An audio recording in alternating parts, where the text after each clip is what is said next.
Hello everyone, welcome to the Children's Classic Library. I'm so excited you decided to join me for today's story. Today we're reading The Tale of Mr. Jeremy Fisher by Beatrix Potter. Once upon a time there was a frog called Mr. Jeremy Fisher. He lived in a little damp house amongst the buttercups at the edge of a pond. The water was all slippy sloppy in the larder and in the back passage, but Mr. Jeremy liked getting his feet wet. Nobody ever scolded him, and he never caught a cold. He was quite pleased when he looked out and saw large drops of rain splashing in the pond. "I will get some worms and go fishing and catch a dish of minnows for my dinner," said Mr. Jeremy Fisher. "If I catch more than 5 fish, I will invite my friends Mr. Alderman Ptolemy Tortoise and Sir Isaac Newton. The alderman, however, eats salad." Mr. Jeremy put on a mackintosh and a pair of shiny galoshes. He took his rod and basket and set off with enormous hops to the place where he kept his boat. The boat was round and green, and very like the other lily leaves.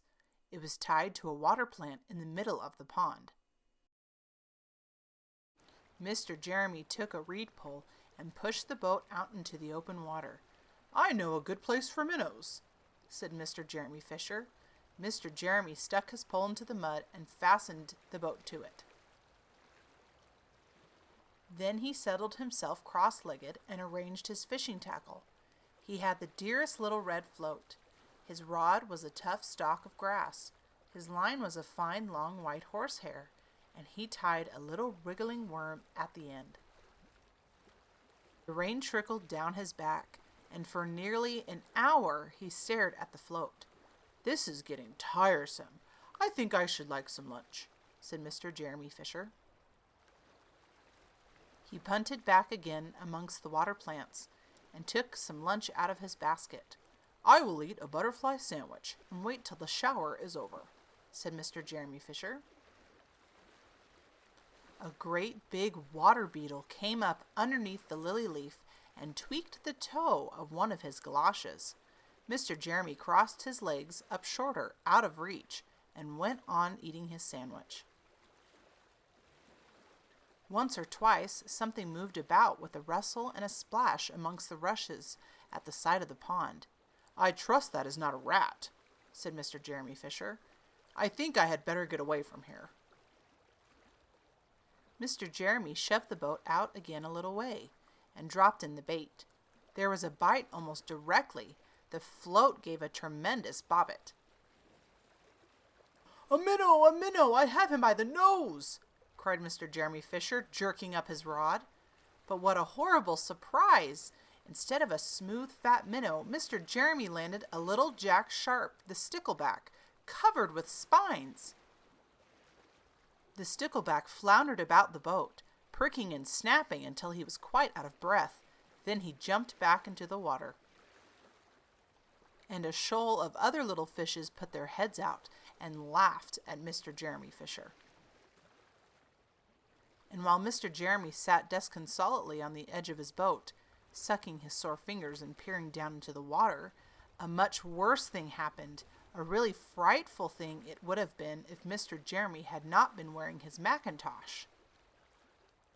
A great big enormous trout came up, kerplop, with a splash, and it seized Mr. Jeremy with a snap. "Oh, oh, oh!" And then it turned and dived down to the bottom of the pond. But the trout was so displeased with the taste of the mackintosh that in less than half a minute it spat him out again, and the only thing it swallowed was Mr. Jeremy's galoshes. Mr. Jeremy bounced up to the surface of the water like a cork and the bubbles out of a soda water bottle, and he swam with all his might to the edge of the pond.